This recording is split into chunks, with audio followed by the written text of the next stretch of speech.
Hello, it's episode 10 of the CyberDudes podcast. I am Robin Thornton. He is Omar Sangarima. And go ahead. Oh, hi. I didn't know where I was going with the and anyway, so I kind of figured, do you know what? I'll just let you do your hi. How are you doing today, Omar? Doing lovely. How about yourself, sir? Yeah, not too bad, not too bad. It's a muggy day, but we'll survive. Before we get started, if you are not already subscribed to the YouTube channel or the Spotify, please do hit that little button. It really means an awful lot to us. I actually have a few, we've been doing this a little while now, and so I've got a few stats that we can pull out of the analytics of the YouTube and the Spotify. The Spotify is somewhat behind the YouTube a little bit. It's kind of difficult to get the traffic in there without things like YouTube Shorts and stuff like that kind of really acting as a funnel.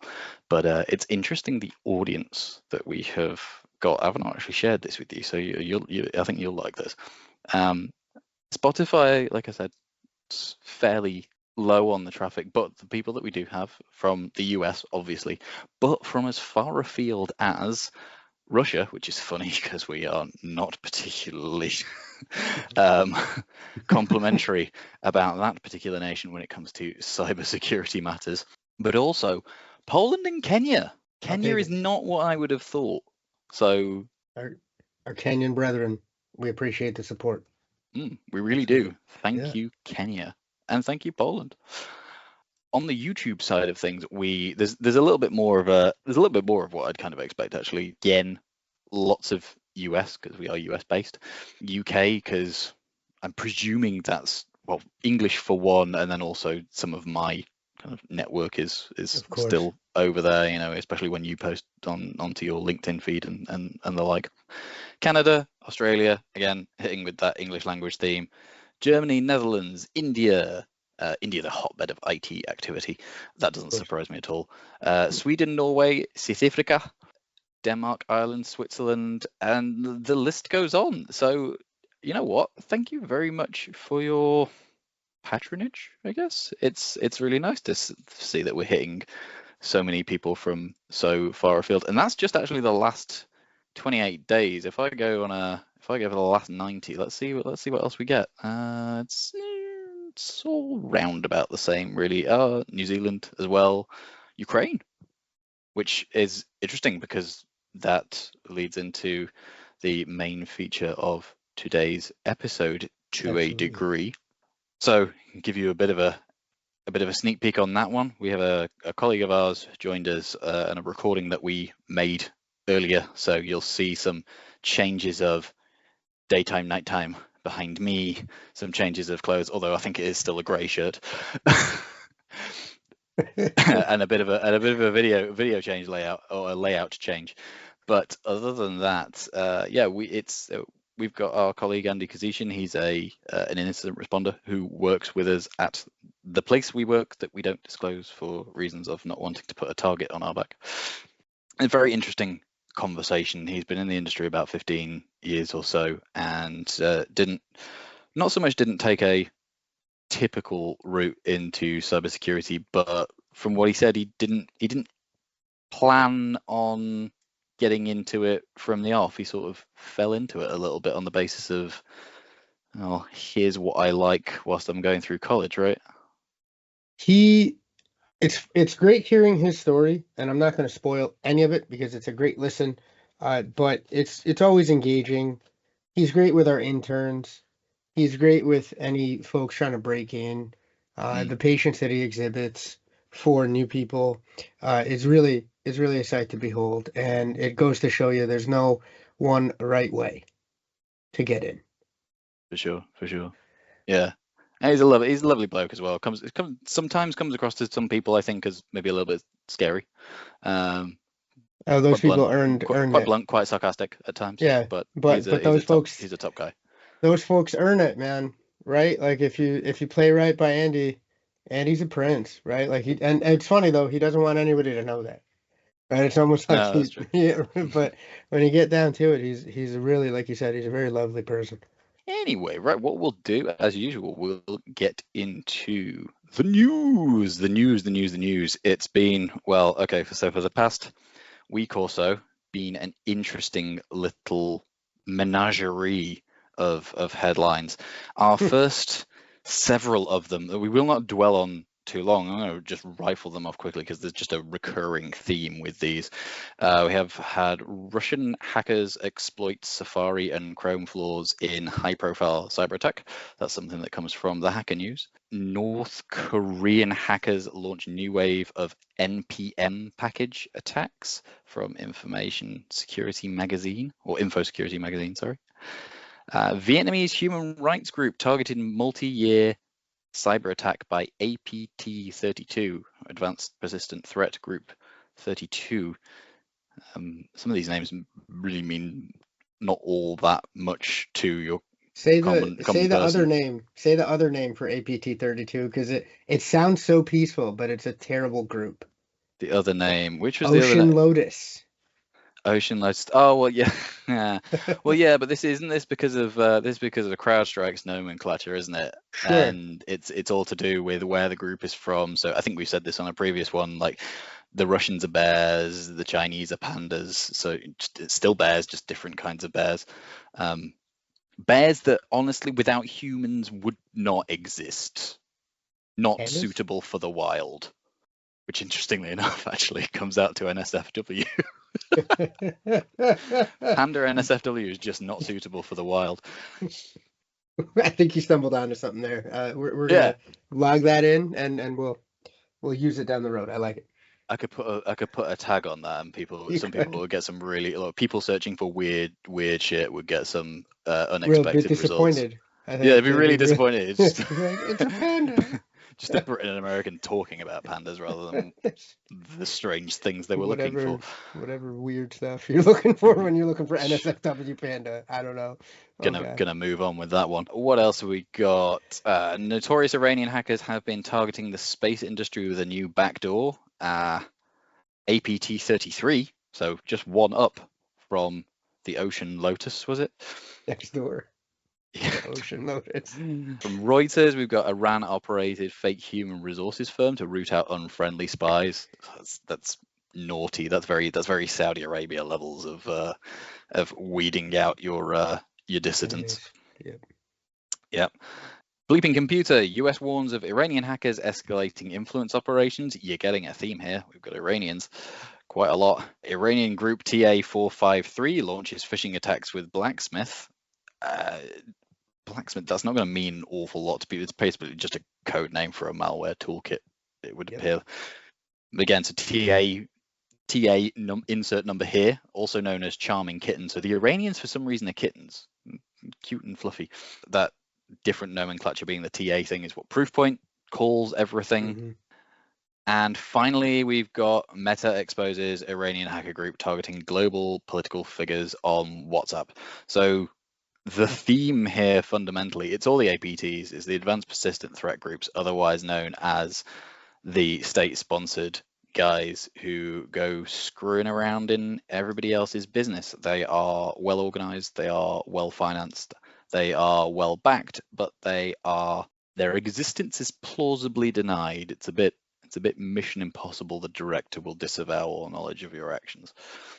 Just a general, and we bring this up simply because fuckery that you may see within discourse at the moment, within geopolitics, that you thinking, what's going on there?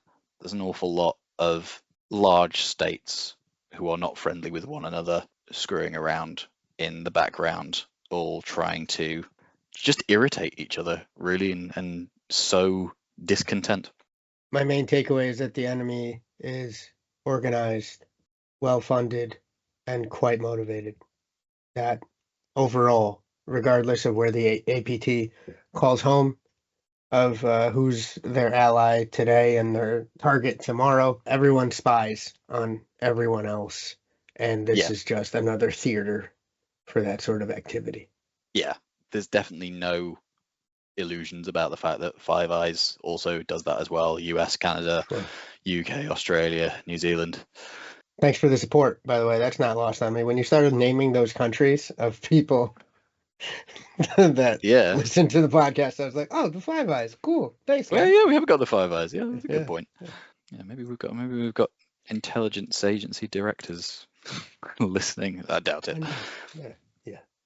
Moving on.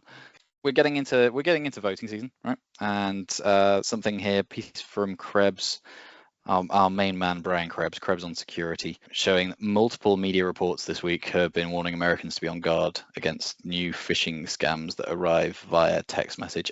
I found text message phishing to have really ramped up recently. These are messages saying that we have you in our records as not registered to vote. Check your registration status and register in 2 minutes at allvote.com/random tokeny thing, whatever it is. At the end, I've no doubt this probably catches out a few people because they're going to ask for sensitive information that you're going to expect to want to hand over if you need to register to vote.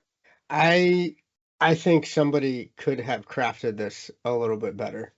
And I thank my lucky stars that my initial drivers for project stuff, I put through your department, and you're able to say, hey, listen, let's change a little bit of the optics there, because this is absolutely somebody maybe on the engineering side or the let's bang it out and see how many folks we can get registered to vote, which is a great aim, regardless of if you do vote, who you vote for.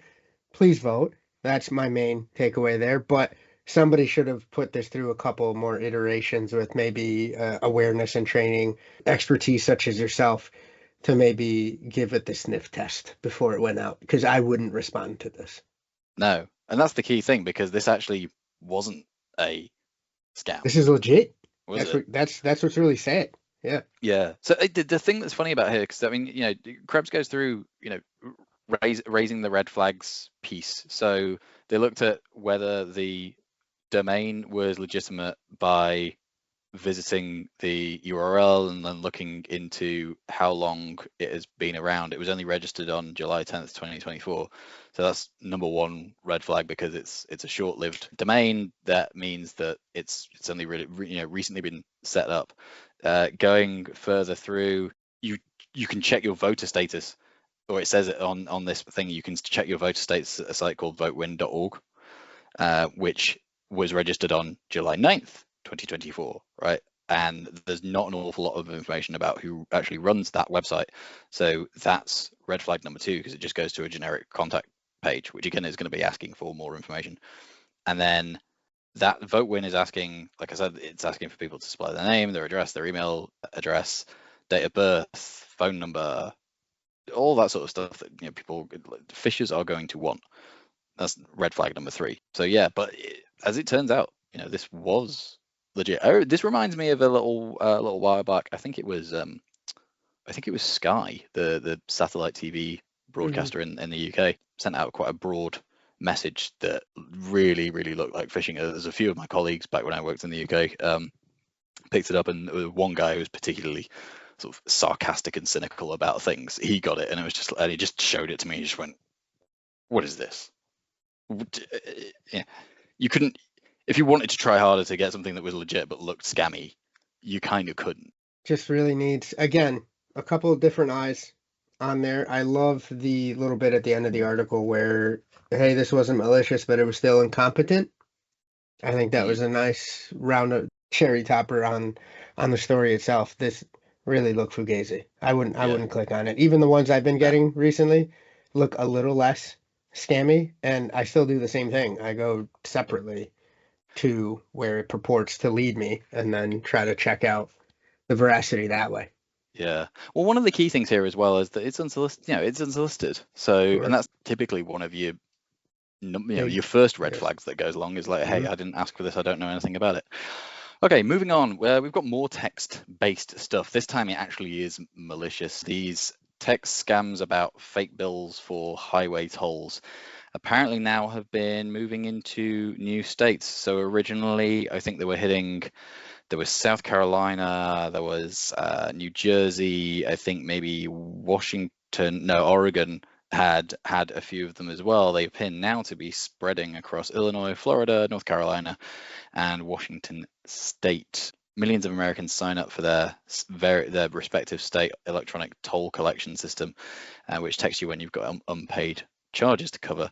But scammers are now sending text messages pretending to be those state authorities in order to try and, at the very least, get some personal information out of you, if not $70-80 worth of funds under the guise of, oh, you missed your tolls and here's some penalties for you for your consideration. What do you make of this? Am I a misanthrope for saying if I miss my tolls, who cares? You know, like send me some snail mail. I think in New York that's still one of the ways, and they'll say it right when you're crossing bridges. Right, we'll email you, we'll mail you, we'll do something a little bit, and there's a little bit more heft. Yes, you can get phished. Yes, of course. I guess if you want to go the real old school route, you can send snail mail and still send a scam. But this tech stuff, I know the ease of use and the convenience, and everyone's moving towards that. But listen, keep flagging me down. If I really owe it, I'll know it by you sending me 2 or 3 times, and then we'll talk about we'll talk about late fees and whatnot. But I'd rather that than, obviously handing some scammer, $70. Yeah, definitely. I recall actually one of our vendors admitted to me a few weeks ago that she got caught out by one of these and forwarded it onto her husband, and her husband was the one who actually caught it, because I think she was just in a bit of a spin about it. But she being the cyber one, and clearly some of it had rubbed off to the husband, and he was the one who picked that up. But general advice being, if you do find yourself getting any texts regarding tolls, unpaid tolls, go to your respective state website, state toll management website, and look it up there. They'll tell you the text. They will tell you. You've got your text message app, you've got your email app, you've also got your web browser app, be it Chrome or Safari, right? Go use that, right? Don't just go using that link straight away that's in there. That's given to you for convenience, but really to get you into the scam. Okay, speaking of scams, there's been a surge in the pig butchering scams being those romance scams that draw people in under the guise of, mending broken, lonely hearts. And then it quickly turns into a crypto scheme. Look how much money I've made from this. You can do it too. Lots of these things are run out of places like not quite the Far East, but the mid Far East subcontinent. It's Myanmar. It's China. Laos. China borders for Laos, Cambodia. Yeah, all around there. And there's good reasons for that, because it's Chinese gangs operating outside of the realms of Chinese jurisdiction, because the Chinese Communist Party are not keen on having the bad rep. They do not play games. I gotta. No. It's not a lot of times where we gotta give them credit to that group, but here they're very strict on this stuff. Yeah, but it appears that just over 40% of inflows into crypto wallets in the year to date have gone into wallets that have only been active in this year, which suggests that they're being set up, they're being used to move the money through and then move on and go to the next victims.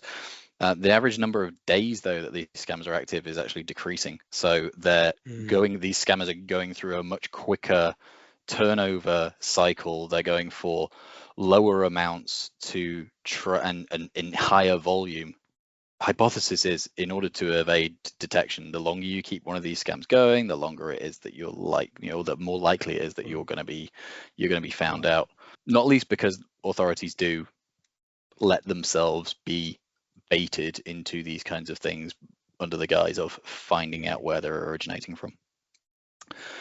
Speaking of pig butchering, something that we mentioned an episode or two ago, the bank exec who got pig butchered and transferred $47 million of his regional bank customers' deposits to scammers is now going to jail. He's getting 24 years for this. Too short. Too short. Cut off his hands first and foremost, and then send him to jail. This is terrifying on a lot of levels. You need to believe in something, Robin, and one of those things is that your bankers are at Screwing least. Yeah, I need. I harken back for the days of when banking was boring. I think it led us down a pretty bad non-rosy path. But this is when you read this and you go, oh goodness. For me it reminds me for some reason of like an episode of Fargo or just the movie itself where some person in that area of the world just got caught up in some nefariousness, and the fact that he everything did it, they do is everything that they do is comically unfortunate. Unfortunate, and exactly right. And then but at the very least, and in this case, I would advocate for this. He should end up in a wood chipper, but only he ends up with 24 years in prison. Yeah, this is terrible on a lot of levels. Yeah, so we spoke about last episode the amount of corporate governance breakdown that there has to be with this, or lack of just sheer lack of it in the first place. I mean, this is a regional bank in middle of Kansas, Heartland Tri-State Bank, and yeah, just 47 million out of the window. He caused the bank to collapse, so like that's going to have ripples around that local economy. In some of these areas, that's the pillar of economic activity, right? You're trying to be an entrepreneur and all that. Like, come on. Presumably, accounts up to a certain amount will be covered by FDIC. So actually, also the taxpayer is footing the bill for this. So wood chipper still. I go back to my illusion to, or an incinerator if we want to be. Oh, I missed the Fargo link there. Yeah, that wood chipper scene was wild. Yeah. Anyway, right, moving on, we have, national public data. Yeah, so it turns out that 3 billion records, which we said last time was massively overblown and really overplayed in the media, turns out to be, now this is national public data saying it, so they've got a vested interest to play it down as much as they can, but it was only 1.3 million people allegedly affected. And the thing that we did miss out last episode was that the average age of the people involved in that breach, so to speak, was 70 years old, with 3 million or so records being of people who would have to be 120 years old by now. Hey, blue zones, right? I don't know if Maine is in a blue zone, but it could be. A lot of older people there. It's sad that, again, this reinforces the fact that cohort is going to completely keep being targeted. Why? Same reason you rob banks. That's where the money is. It's a concentration of wealth, and they're a little less tech savvy. That's the perfect storm to try to get one over on grandma and grandpa, which is horrific, but the reality. Good idea to look out for the grandparents when it's tech-based scams. Period. All right, keeping going. We're into a bit of a cyber hygiene and OBSEC theme on this next one. So a guy, I mean, this is actually quite clever. Windows Downdate tool lets you unpatch Windows systems. So a security reacher from an organization called SafeBreach, and Alon Leviev, has released his Windows Downdate tool, which can be used for downgrade attacks that reintroduce old vulnerabilities in an up-to-date Windows 10, Windows 11, and Windows Server systems. Basically meaning that you can reintroduce, by rolling back the operating system on these devices, you can reintroduce long fixed vulnerabilities that were eradicated when the software was updated to the later version. That's clever. And this might be showing my rear end a little bit here. When a security researcher does cool attacks, I do find a thread and go, okay, this is why they're showing this. I tried reading this a couple times. I'm not seeing that here.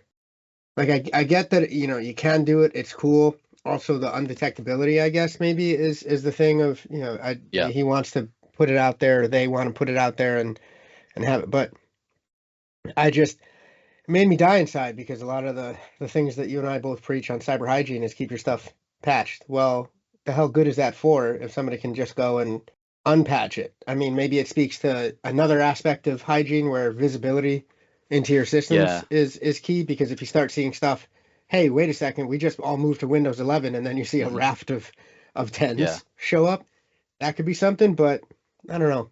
Well, It's a neat attack though. oh, it's really thinking outside the box. I wonder whether what he's done here is specifically to force Microsoft's hand, in the Mm, sense that you release this down date tool that will allow people to roll back the operating system on people's devices specifically for the purpose of exploiting those long since fixed vulnerabilities that have now been reintroduced. Now that it's out there, now that it's in the open, it's not like Microsoft can go and just sweep it under the carpet and mm. go and Boeing him out of existence, Whoa, right? I mean, I'm not wishing death on the guy. Like, No, let's, no, but please. no, but Oh, here's what I mean. It's you put that out there, and now you say not only Microsoft have exposed that there is a major flaw in the way that things work, and we already know that there's major flaws within Microsoft CrowdStrike, but we're the about to get Boeing, it seems like, which is just cyber talk for Epstein. All right, like oh, let's be on the up and up here. Yeah. like I said, the point being that you introduce this, you say, right, now this is a problem that is out there. Now you're going to have to fix it. Now you're either going to have to do it in a way that works around that. Well, the concept of down dating things now exists, right? Or is something that people will now think of as, oh yeah, okay, that's a good attack vector.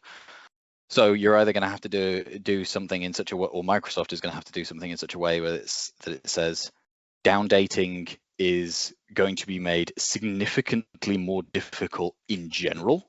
Okay. Some sort of padlock on the OS that basically says, oh, we Mm. can't do this, we can't do a rollback kind of thing. That is slightly problematic for when organizations do enterprise kind of upgrades, because if it doesn't work, then they have to be able to roll things back. Yes, they do. Or the flip side being, make it so that this cannot be done stealthily, because one of the problems of this down dating tool is that it can be done in such a way that your administrative monitoring tools and endpoint Doesn't detection pick it up. Yeah. doesn't pick it up, doesn't see it happening, which is it's that subterfuge that is probably the real problem. I think leaving in the ability to downdate, as it were, and roll back operating systems is valid. It's something that has a legitimate use case, but the fact that these systems wouldn't necessarily be able to see that has happened, that's the Mm. major problem. Gotcha. Yeah. Makes sense. Thank you. Continuing on, we've got a guy from Missouri has extorted his New Jersey industrial sector employer by locking Windows admins out of 254 servers in an extortion plot. I think he wanted $750,000 for this. Yes, we wanted 20 Bitcoin, worth 750 grand, and he did it through automated means, resetting all of his admin colleagues' passwords and threatening to shut down and lock out these 254 servers. It's almost Scooby-Doo. So I would have gotten away with it were it not for you. Oh no, were it not for my lousy operational security. This guy was sprung by his web Internet web searches, search incriminating web history. searches, which apparently he'd hidden on a virtual machine, but he'd used one of his own accounts to access it, and he used a corporate laptop to do the search. I mean, just a bonehead move. Like, if you're going to do something like this, cover your tracks I don't properly. understand how you bubble up the gumption. That's the nice way to say what I want to say, to do this sort of The attack. balls. Yeah, exactly. The nuts to say, you know what? I'm gonna scam them out of 3/4 of a mil, but then you still Keystone cop it, bumble it to the point where I love that it's and just the lines of, hey, how do I do this via command line? Just the searches. If you Mm. read, what some of the Oh searches yeah. were, straight up, it's like, how to get away with murder, basically, but in cyber. And I don't know, but there's a theme here I'm identifying. Kansas, Missouri. I don't know what's going on in the middle part of our great nation here. Calm down, guys. All right, we're all on the same team. What are you trying to What are you trying to do? But good Lord. Thankfully, it was Scooby Doo levels of ridiculous. Yeah. That's all I can say.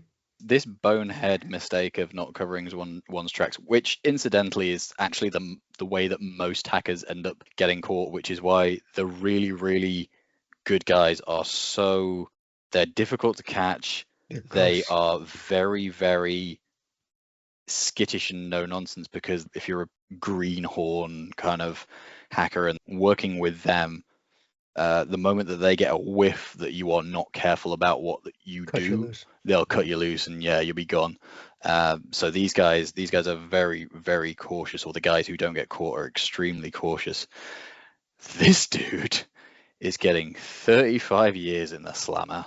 I mean, listen, I'm not advocating wood chipper levels. I'm not as indignant over that type of thing, but I really do like hearing about double-digit sentences for these types of crimes, because that wasn't always the case, I feel, and I think that needs to be front and center as a deterrent. I would just prefer that we recruit them for the state. Okay. And say, look, you're gonna do a Frank Abagnale on him. Say you're either this guy's dumb though. This guy's terrible. I don't want to recruit him for nothing. He couldn't cover his tracks, right? Like No, okay, that's true. Actually, yeah, he didn't. Yeah, he wasn't doing.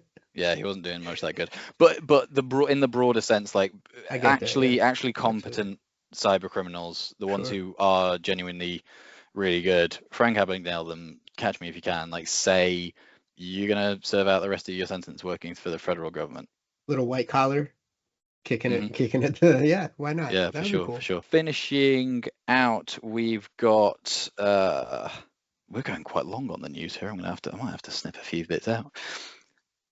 Almost a third of global organizations suffered a breach of data in their software as a service applications last year as they struggled to gain visibility and control over their cloud environment, according to App Omni.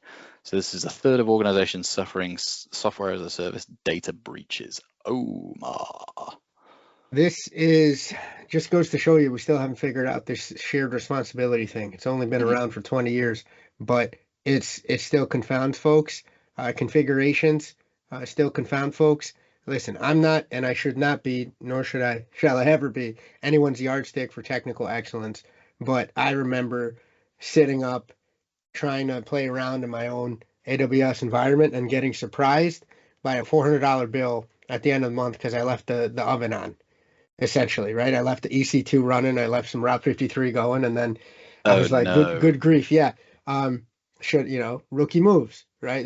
Thankfully this was a little bit back in the day. It's not like I did this yesterday, all right? I'll give myself that sort of grace. But do you have to pay that, or did they oh, zero no, it out for sure. as goodwill? No, absolutely. Oh, there's no such thing as goodwill in Jeff Bezos land. You stop that right now. But there are, if you ask nicely.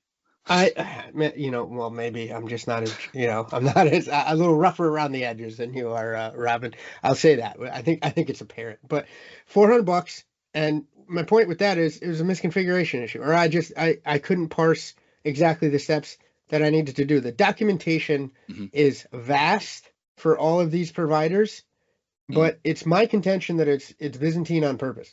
In order to support the cottage industry of expertise needed in order to then get these things right. These are not out of the box things. I don't think we've figured out, we just don't have the years that we do for any on-prem solutioning. And by God, you and I know that even on-prem stuff gets botched hygiene-wise, basics-wise, all the time. So, if on-prem it can be a shit show sometimes, which we know it can be. This newfangled, and not really new, but sort of newfangled comparatively, setup is also going to suffer from the same sort of situations. I think there's the added, which why I said about shared responsibility, there's the added component of one of these, right? Who's really on deck for locking down XYZ piece of this? Spider-Man. Exactly, and that, so I think that compounds it. And I think I'll be crazy. I think this number's low. I think there's more, but people just don't cop Probably. to it. Yeah. I Well, really think so. Well, the stats that come out of this, so there's apparently a lack of awareness about cybersecurity posture. 72% of respondents claimed their organization has the most mature software as a service cybersecurity program rating, unchanged from the previous year. That's That is always a lie. classic. That is Yeah. classic. The people whose shit is bad say that it's top notch, It's and Dunning-Kruger. yeah, exactly. And then the people who say like their database of all of their assets, the people who say that their database is crap, it's actually pretty good. Yeah. The ones who say, oh, our data's perfect, are the ones you've got to watch out for. Mad sus. Yeah. Never. Lack of cybersecurity accountability. 50% of respondents claimed responsibility for securing software as a service is down to the business owner, with just 15% saying it's centralized in the cybersecurity team. This is what really pisses me off, actually. I do not like that with just 15% saying it's centralized in the cyber team, because dependent on the size of your organization, that's even giving that responsibility to the cyber team is not feasible. They It'd be cannot criminal. know Yeah. all the workings of every single piece of software that you have. You're setting them up to fail. And they're not going to know the unique use cases that you're utilizing SaaS for, right? That's why Yep. it needs to be a partnership. Trust me, I will say this for small businesses, big businesses, small to medium businesses. Your cyber team, whatever it is, wants to partner with business owners and technical owners on Yeah. the implementation side. They want to get to know y'all, but the business side of the house needs to say, hey, this is something that we need help on, and we'd like to do it correctly. It needs to kind of go both ways. Sure. Here's something we're going to wrap up on these last two. A lack of visibility into SaaS. 49% of respondents who frequently use Microsoft 365 claim they have less than 10 applications connected to the platform. In reality, AppOmni's aggregated data indicated that there's more than 1,000 connections on average. This Doesn't surprise me in the no, slightest. not at all. And then a tale as old as time, poor policy enforcement. Although 90% of respondents said policies are in place to ensure only sanctioned apps are used, a third admitted these rules aren't strictly enforced. I wouldn't even say strictly enforced; they're just not enforced at all. And really quickly, that's a recursive thing to one of the first 2 points that you said, because it's through lack of visibility. How are you Yeah, going to exactly. enforce policies on things that you don't know exist? Yeah. Okay, moving on. Well, there's a nice little segue here, because this goes to oftentimes a lot of the lack of visibility is within the senior management. This from Dark Reading: C-suite involvement in cybersecurity is little more than lip service. I know you've got opinions on this one. They run deep, and it's one of those. I think the state of the industry for cyber is finally have a seat at the table. That's been the litany for years. Now, what are we Yep. going to do with it? Right? You can be at the table, but if you're the weird smelly kid at the table, you're getting about as much done as if you were in the other room. Right? They let you in, but they put you in a corner and said, shut up and don't touch nothing. Yep. It really needs to be a partnership. Now, this is not me just beating the head over anybody who's not named a CISO on the executive suite. Not at all. I think CISOs and the industry as a whole needs to start thinking and bridging that gap, thinking more of how can I support the business goals of the organization that I'm in charge of protecting. And I think if you start speaking that language, then they're not just going to tolerate you sitting at the table. Then you suddenly become a partner that can offer them competitive advantage. The best CISOs I've seen can do both. Yeah. They do both very well, and they sit there and go, how can I empower you? How can I enable you? However, sadly, most of the time, we hear those terrible stories, whether they're merited or not, of a CISO being hung out to dry and being Yep. offered as the ritual sacrifice to the SEC because the rest of the C-suite couldn't get their heads out of their asses. Yeah. This is, I mean, yeah, I completely agree with you. It should be CISO should be reporting, I think, directly into the CEO. Right. In scenario, and the CEO should have a good pulse on what's going on from a security and risk perspective. And if not that direct kind of reporting line, then the CISO should be a direct report of the risk officer. I actually don't think it should exist there as an IT function. How do you police stuff impartially if you're part of that chain? It's a very difficult things to do. It's not impossible, but it starts off on the back foot. So here's a bit of a hot take on this one. From the C-suite perspective, if all you're going to do, or if what you want to do is pay lip service, then at least please just do these few things. Ask your security function, what do you need and how can I help you? How much is it going to cost, and do your best effort to satisfy that cost. And then frankly, piss off and leave them alone and let them do their job. Let them do their work. If you don't want to engage with them in a way that is meaningful, then just do those things. Give them the tools they need and let them do what they do, and give them the authority to do it as well. Bingo. And I think CISOs, in order to engender, now that you're in the room, now that you have a seat at the table, if you're able to tie the things you're trying to do back to driving business value, you're going to find a heck of a lot easier time in getting things done. So while I absolutely agree that if you're going to pay lip service from the rest of the C-suite, what the CISOs can do is welcome that scrutiny. Welcome and be as transparent as possible, going, we're not just doing technology or cyber for cyber's sake. We're not all mad scientists here that just, want to wear hoodies professionally for a living. We're trying to do XYZ that's going to do ABC to drive the goals of the business forward. And being able to present that sort of narrative, I think, is going to supercharge and finally get those CISOs from just, being allowed in to being welcomed, to being sought out in the C-suite. Yep.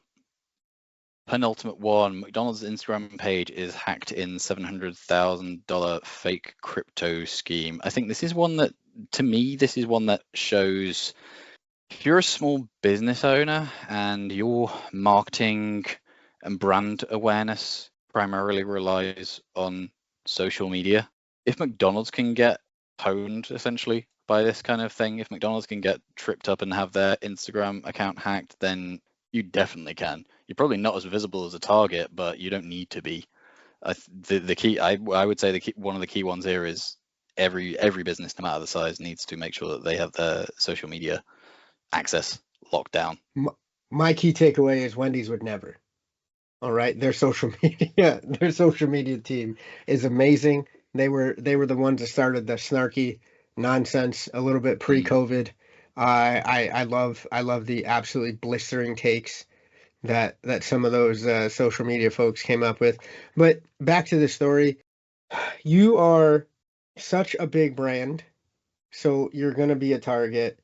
That just goes without saying. But what I love here, and the analysis that the hot fire you're spitting out here, Robin, is all sorts of accounts can be propped up as fronts for scams. And if you have really terrible defenses set up or no defenses at all, who do you think becomes the easier target? Somebody like McDonald's, who I know I have some folks in my network that are on the cyber team for McDonald's corporate. They're pretty damn good. Right? Surprisingly for me, until I stumbled onto these awesome professionals, that and like Kroger, those two brands, amazing cyber, right? And that's just, my little corner of the internet. So if these folks can get got, y'all can as well. So just basic hygiene, right, can go a long way here. And I think that's an aspect there that you latched onto in terms of the value of these accounts, because I don't think a lot of people really see the value of these accounts. I've seen smaller business. I think one of them was like a physiotherapist service that got in touch with me asking for me to do some sort of survey or something like that, and it turned out that it was just a hijacked account of theirs, but it was several thousand, if not tens of thousands of followers, enough of a following to rope people in. If you work on a 1% success rate with that, you're getting 100 nibbles potentially off 10,000 followers, yet that account is in no way near big enough to attract any widespread attention of, oh, look, this thing's been hacked, because at the end, this account's been compromised, because at the end of the day, they're 10 to the dozen of that size anyway. You're also not big enough for Meta to give the slightest shit about helping get your account back. For McDonald's, they will help them because it's big corporate things with lawyers and stuff, and they can prove that, they can prove their access to the system. If you are relative, and I don't mean this in a nasty pejorative way, but if you are relative no name sole proprietor or something like that, you ain't getting that much cooperation from Meta. Your account's gone, and so is your following, and you're gonna have to rebuild that, and that's hard. And I know that because building the Super Simple Cyber page has been hard. Which, speaking of which, if you're not following Super Simple Cyber on Instagram, it's cyber.supersimplecyber. But also on top of that, nice plug. I love the segue. But just we do need to do more plugs. We do. But as a final aside there, also, what could your social media accounts be connected to? What do you have the same sort of passwords for your social as you do for some of your corporate banking? I would probably bet that you might, or that it's some derivation thereof. So this all just goes back to show that you're thinking that you're too small of a target to be a target is not a defense. Nah, you're setting yourself up for failure. Indeed. All right, cool. Final one. Yeah, I think we had a bit of a lag in the recording. We did. You Final kind of one. cut out a bit, yeah. Yeah, well, you did too. You did. No, you did. Ukraine cyber range in a Kiev hangar. In a Kiev hangar, Ukraine launches cyber range for everyone. I don't want to go too deep into this because it's mostly a segue story. But this comes from Recorded Future. Fundamentally, this is a program that is being started for Ukraine to push back against the big Russian cyber monster that they have. They've got various different levels. It's a platform that's been developed. They've got various different levels of difficulty that goes for it. It is a program that Ukrainians need to apply for, but if they get chosen, then they get pulled into that and essentially helping the Ukrainian state bolster its cyber capabilities. Everyone from university graduates up through to seasoned cyber experts. It's a nice thing. It's a good thing. I like it. My biggest takeaway here was the broad range of citizenry that this program is open to. It obviously has its focus on cyber operators in the here and now, but I think sadly it's just one of the realities. Ukraine has to get with the program in terms of this is going to be a forever war on the cyber front at the very least. Hopefully not in any other front. Please let's figure that shit out. But on the cyber side, it's going to be a forever thing. So you might as well educate the hell out of your citizenry if and whenever you can. Definitely. And that's a neat little segue into our feature for this episode. So we're going to flip over to a previously done recording and we'll meet you back here for Certification Corner. All right, our feature this week is a discussion with a colleague of Omar's and mine, Andy Kuzyszyn, who works with us at our work that we don't disclose where actually it is. Honestly, somebody with reasonable smarts could probably work it out, but we're not in the business of putting a target on our back or our employers either. Not least because Andy would not be particularly happy with that. Andy leads our incident response function, among other things. Now, Andy, I have one thing to say with this is part of introducing you. For some reason, Kuzyszyn, I find just a really, really satisfying name to say. I don't know quite what it is. It's definitely satisfying if you get it right. That's always the key, because I've heard it pronounced in hundreds of different ways. 99.9% of them are incorrect, but you got it fairly close. You're towards the top end of the correct pronunciation. So kudos to that. That's very impressive. Thank you. Well, it is somewhat relevant to something that we're going to talk about a little bit further on in the segment. But first things first. I mean, give us an intro of you. Yeah. So, like you were saying, my name is Andy Kuzyszyn. I've been in the cybersecurity industry, for almost 15 years now. At this point, it's been quite a long journey.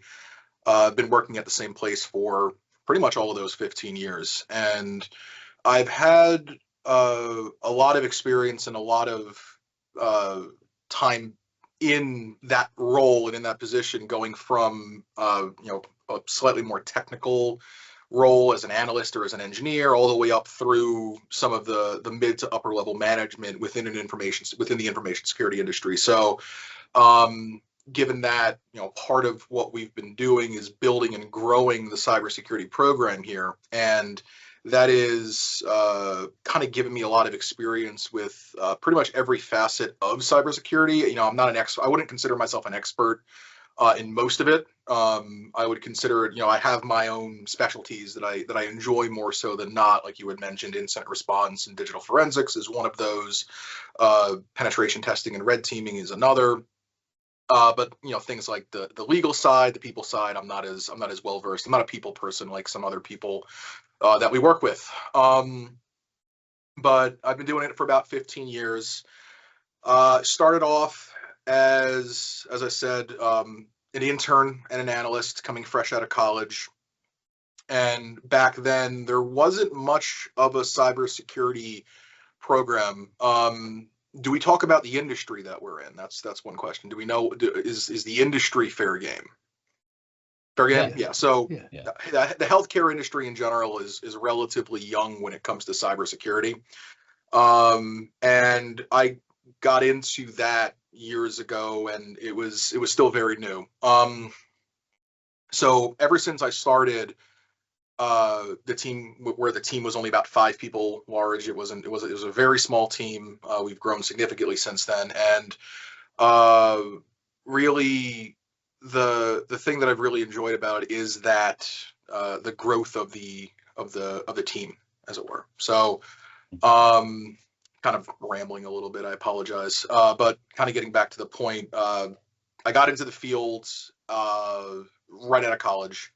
I originally had gone in because I knew I wanted to do something in computers. I wasn't sure exactly what in computers I wanted to do, but I knew I wanted to do something in computers. As part of my college experience, I kind of jumped around majors quite a bit, all of them computer related. Started off with computer engineering, realized I didn't want to be designing microprocessors, I didn't want to be designing computer systems, and then moved into the cybersecurity field from there.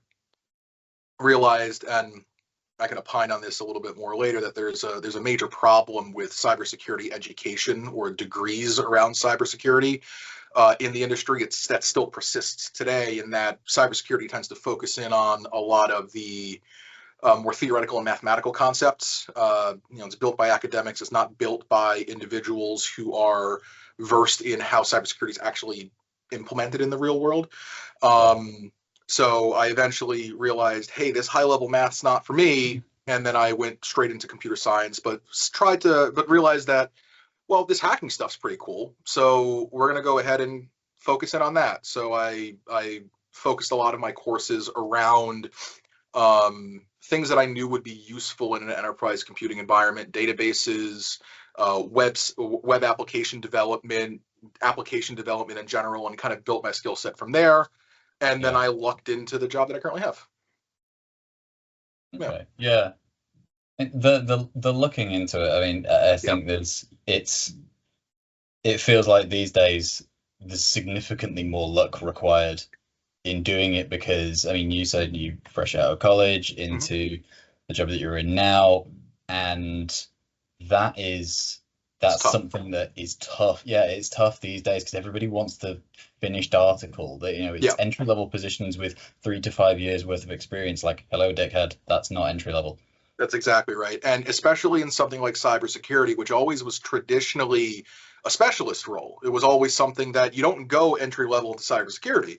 You go entry level into your help desk or your field support services, that kind of thing, and you build your way up into a security role.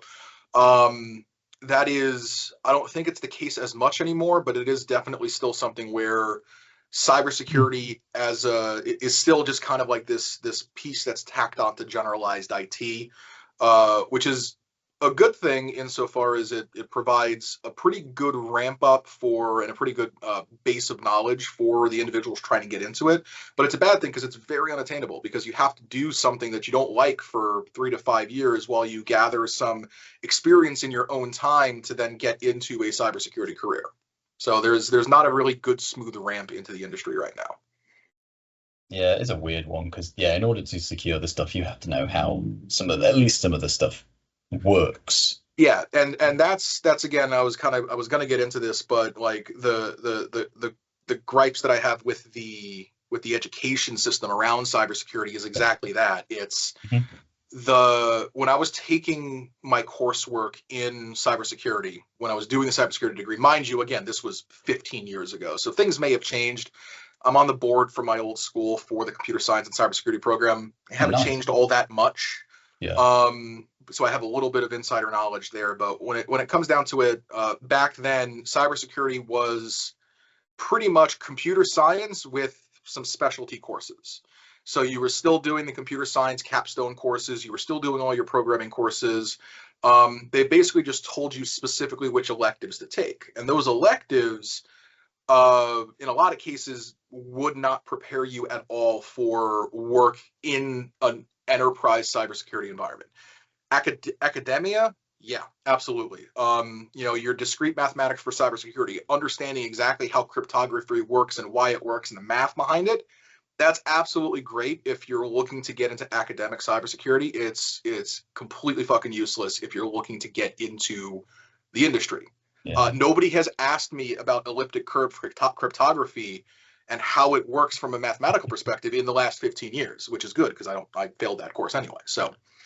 But how would that stack up? I mean, say for instance, you really wanted to push yourself into, say, the cyber tools development. Sure. Outside of the academia, that's really the in-industry bit where that's kind of useful. But in terms of defending, yes. However, you don't need to know the nuts and bolts. The problem you're going to run into with that is a niche within a niche. So when it comes down to it, you building out new cryptographic algorithms, there's a lot of open source stuff that happens, and most of the good work happens on an open source side. So there is the possibility of joining open source projects, but you're not going to get paid for that.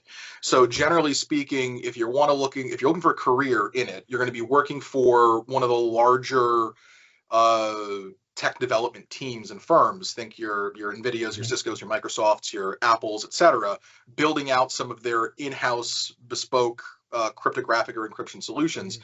There's not many people that are doing that. There's not many open positions there.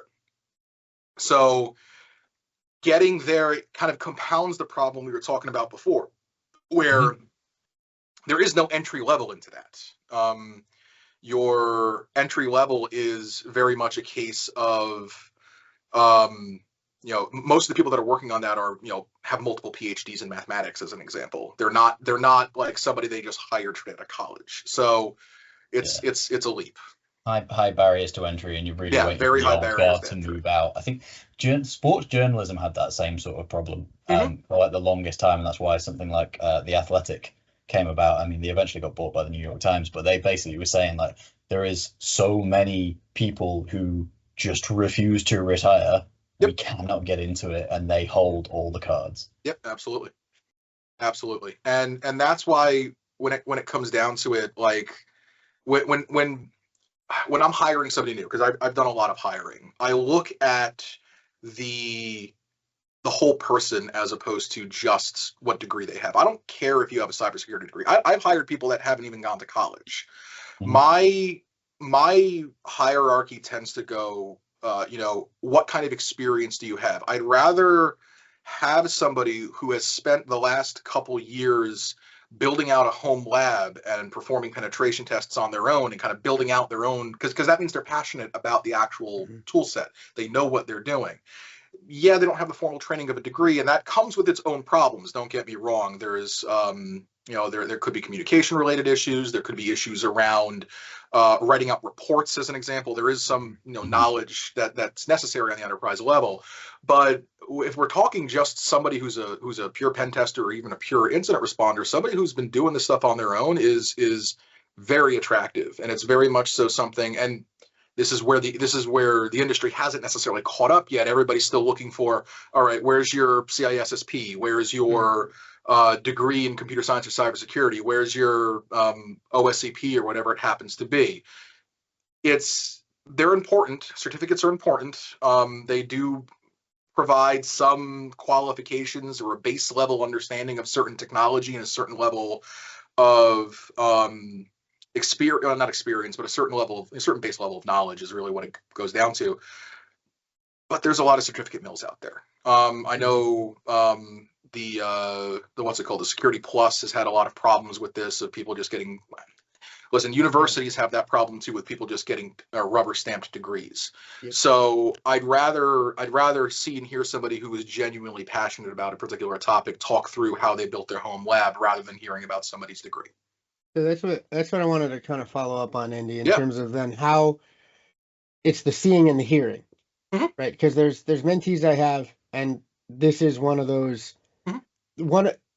For me trying to break in, one of the things that folks used to hit me with, that now I understand it, right? Being on the other side of the hiring table, sometimes I support you guys. Some, I've been, for other roles.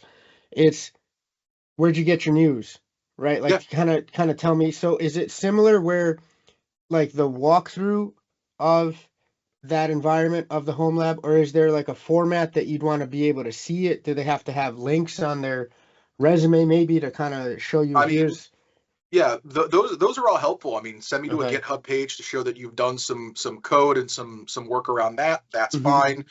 Give me an idea as to what you do in that lab. I mean, talk me through some of the coolest boxes that you've popped. Talk me through some of the coolest stuff that you've done, and that gives me two things. That gives me some assurances that you know what you're talking about, because if you can explain it to me, that means you know what you're talking about.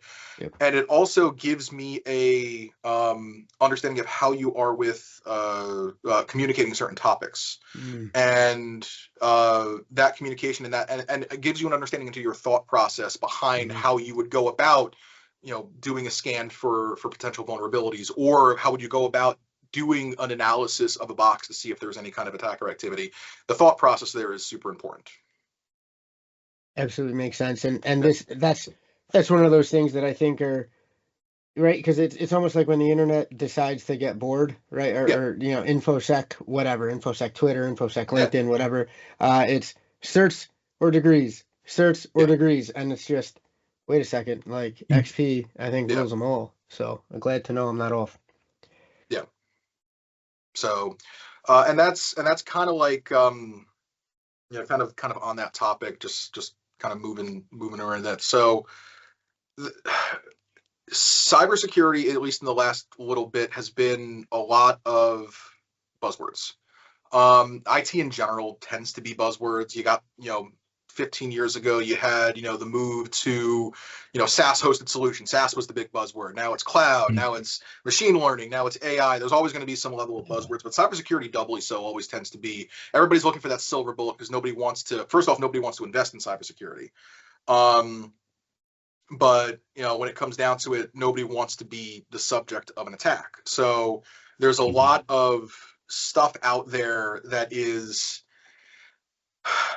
solutions in search of problems, so to speak. I'm not gonna name any specific vendors or name any specific technologies that I think is the case here, but like the key with cyber is 99.9% of the time you're dealing with people.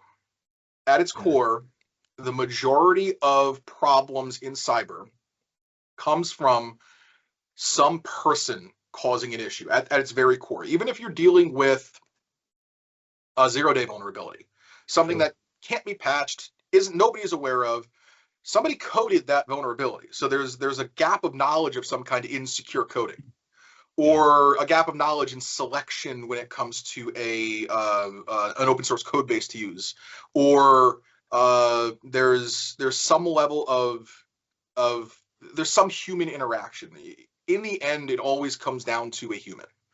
And technology can never be the silver bullet to replace that. No matter how much AI or ML or cloud you put in front of it, it's never going to fix it. 3 buzzwords right in a row. Like you're, Yeah, now exactly. you're just That's flexing on the thing. people. My favorite one I've seen recently has been the very last scene from Wolf of Wall Street is to sell me this pen, and the guy just goes, "It's got AI." Yeah, exactly. And that's what we're at, and it's ridiculous. Yeah. It was And- even right before AI as well. There was like, I remember seeing that there's the meme of the girl who's got like a trumpet, like right, or a tuba right Oh, in the her trumpet, face. yeah, right Just in your zero face, trust, yeah. zero trust.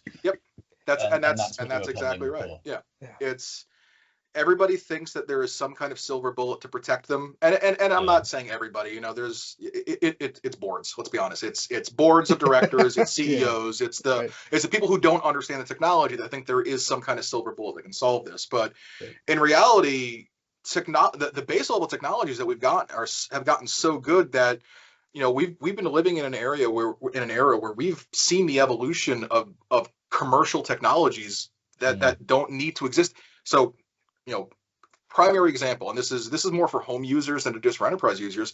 You don't need AV anymore.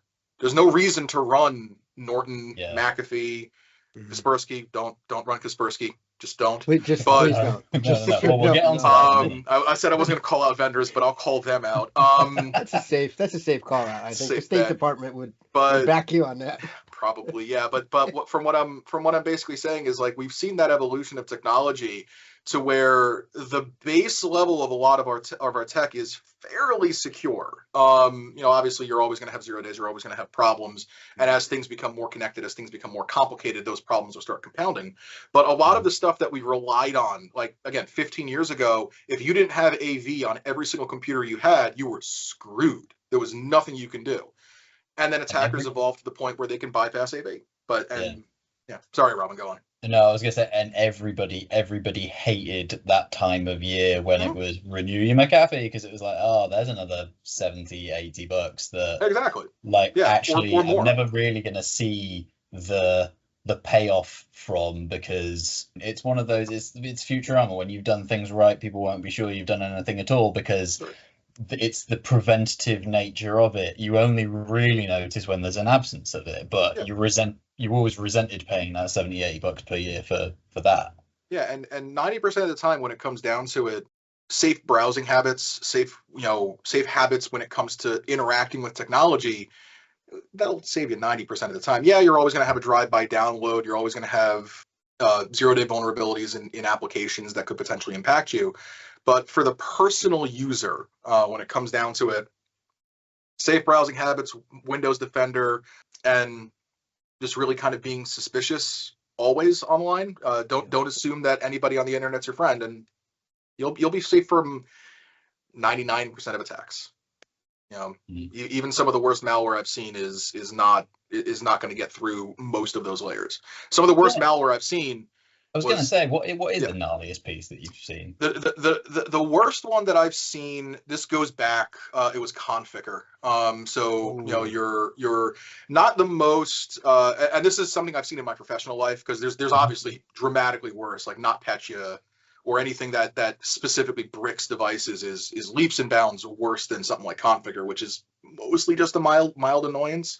But any kind of worm like Configure that spreads specifically through network shares, that is such a nightmare to clean up.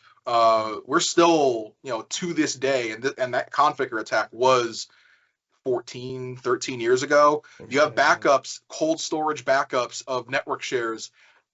Still might have a piece of it on there. Granted, it's long since been defanged and it's not really effective. And most of our modern malware, our EDR/ER solutions are going to take care of it and not going to allow it to execute. But it's still there. We still sometimes get detections for it, just coming out of the woodwork. Yeah, it doesn't go away. The frozen pieces of the Arctic, right? Where there's still you got frozen viruses, literally frozen viruses in the Arctic. Yeah, absolutely. So it's less pernicious than it is just persistent. It tends not to go away, because again, when you're dealing with a large enterprise, you're dealing with data longevity in the decades, and you know, you're not going to necessarily be able to get through it and be able to clean it up properly, especially if you have poor data handling or poor data hygiene processes. So It's rough. It's very much rough.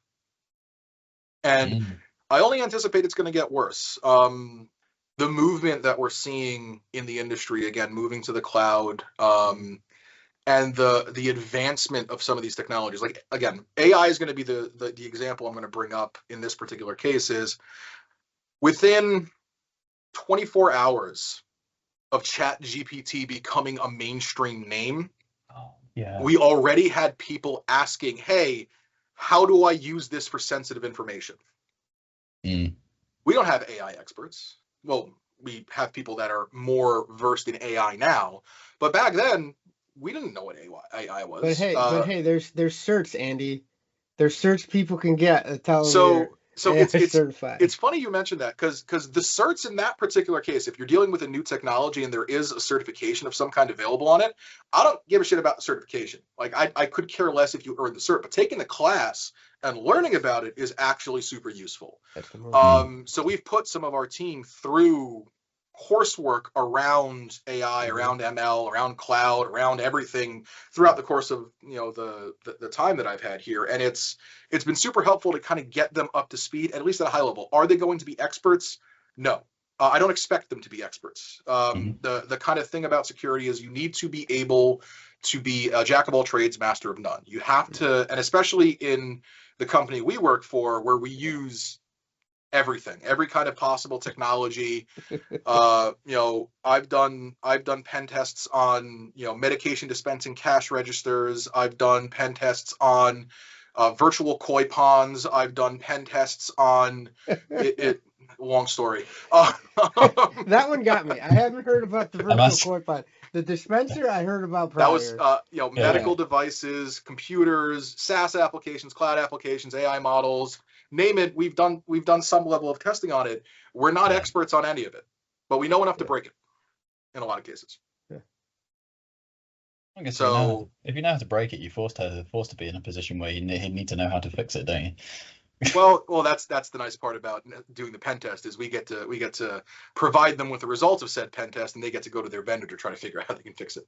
We do provide high levels, so we do provide high level guidance as to, all right, here we found a indirect object reference in your site. Here's some resources and how you could fix it. Good luck.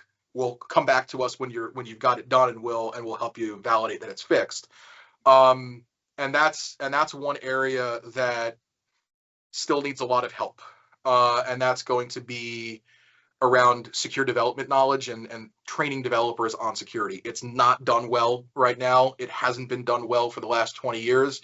I think development boot camps are some of the worst things that have happened when it comes to, you can shit out developers really fast, but the quality of those developers can be hit or miss. And when you're dealing with poor quality developers that just push out code, you're going to be introducing a lot of risk. You're going to be introducing a lot of cybersecurity vulnerabilities. So I'm, very much anti boot camp in a lot of ways when it comes to development. Even the latest that we've been hearing about AI assisted development.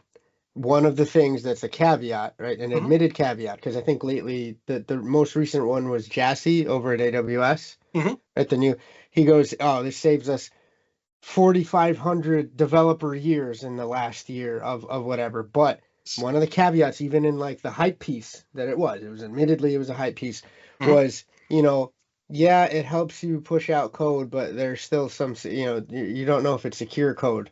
Nope. Yet, like it hasn't caught up to that extent. So there's also the aspect that you start to, and this isn't limited to code development by any means, but the amount of assistance that exists within technology starts to get to a stage where, unless you're forcing people, and this is kind of, I'm talking like, from high school level, you're forcing the kids to learn the fundamentals, because this does end up being a generational problem. Unless you're forcing the kids to learn the fundamentals, then everything that they do, everything that they create starts to become somewhat of a black box kind of creation process, whereby actually the only people who still know how anything works are the old guard, and once they retire and that's it, pass away, then you're sort of screwed, and you have to reverse engineer stuff. Apparently, actually, within things like civil and mechanical engineering and stuff like that, this is actually the problem that Russia are having from in a workforce sort of context.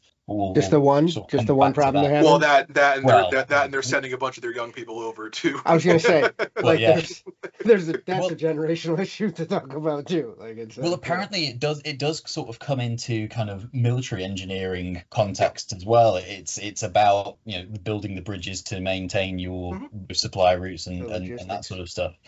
Oh, I forgot briefly where I was going with that. There was the black box piece. And it's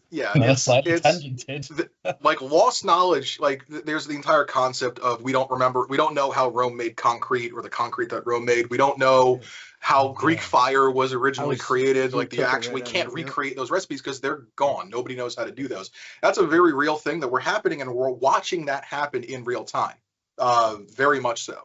There's probably closed source packages that run the majority of the internet written in Fortran that pretty soon nobody's going to know how they work. Yeah, it's terrifying. Like when you think about it. Yeah, I was just going to say that reminds me when I started in general IT and I sort of fell into cyber, but I remember and there's probably still some of them around, but guys in their sort of late 50s, early 60s who could command $1,200-$1,500 a day, sometimes even in the 2000s, because they knew COBOL. And nobody else did. And it's not what all banking systems work on. It's what all the mainframes are. And it's the Swift backbone is huge, and it's on all outdated technology. If you look at even, you know, I'm definitely a patriot, but you look at, you know, a lot of the governmental technology, even stateside, like a lot of that. Our nuclear missile silos run on flash drives. I was about to say it's 70s IBM stuff, and it's ironically secure because nobody can even. It's too old to hack. Yeah, exactly. It's funny though. So because we were talking about, you know, AI generated code. I was actually watching something from Proofpoint a couple of weeks ago where they were talking about this very matter, and they said they were talking about threat actor create AI created code, and they said, we're pretty sure, you know, you can't be sure for certain because unless you speak to whoever pumped it out, but they said we're pretty sure that this was AI generated because it is so well commented and so clearly commented. There is no way a human being developers don't comment their code. No, absolutely not. Absolutely not. And that's definitely just kind of piggybacking off of that, right? Like in terms of AI generated malware, generally speaking, right? Don't want to, you know, don't have to reveal how the soup is stirred here, but are you starting to see out in the wild in your travels? Are you starting to see where that's kind of filtering in? Is it stuff you're seeing a little bit of? And what are your thoughts on just how in general, you know, the sophistication of threat actors is? It's going to depend on the nature of the threat actor, because remember, every attacker is going to have a different set of motivations, and every attacker is going to have a different set of resources available to them. So if you're dealing with your cyber criminals, as an example, they're relying primarily on what works: phishing emails, social engineering. They're not going to bother with some sophisticated piece of malware because they don't need to. It's too expensive to develop.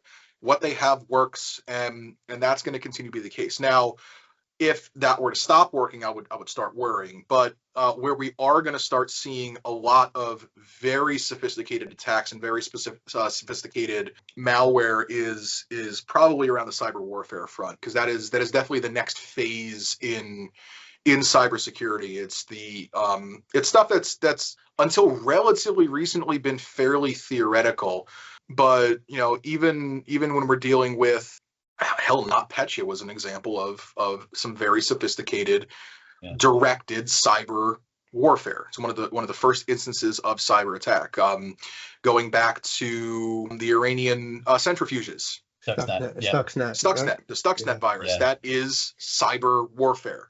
It's only been around for about 10 years. And the one thing that is going to be really interesting in the coming years, and by interesting, I mean absolutely horrifying, is that is likely where things like the concept behind a nuclear first strike, I think at this point is less concerning to me than a cyber first strike.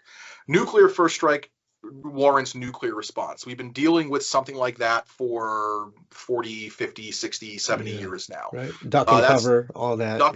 We have a lot of that down. We have our second strike capabilities that are completely offline. We have a lot of contingencies in place around that. There's very few contingencies around, what happens if our internet were to shut down, or if our grid were to go down. I can tell you right now, there are, like, when we're dealing with hospitals, knowing what I know about healthcare cybersecurity, there are plans and there are contingencies when it comes to bringing somebody offline, but medical records are all online now. Those were to go away, there'd be a lot of problems. And I've actually seen a demonstration where you had a group of relatively young doctors fresh out of med school, been in the industry for about a year. Their systems went down and they did not know how to fill out a chart on paper. So yeah, we have paper backups, but if you're dealing with people that have not grown up, if you have some older doctors that have grew up on charts, then switch to EMR, they can jump back a lot easier than somebody who's never seen a paper chart before.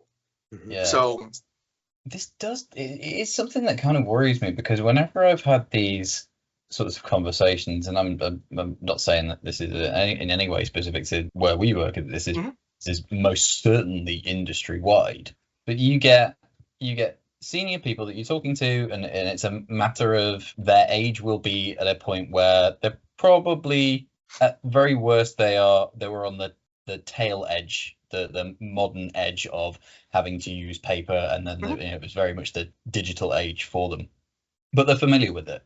And you say, okay, well, this can be a problem, this could be a real generational problem, and they don't seem to think it's that much of an issue. They think because they are prepared as managers that it's all okay, because then everybody else will fall in line. But I think there's a certain amount of empathy that gets lacked there in terms of put yourself in the shoes of kid who literally it is all a black box sort of scenario.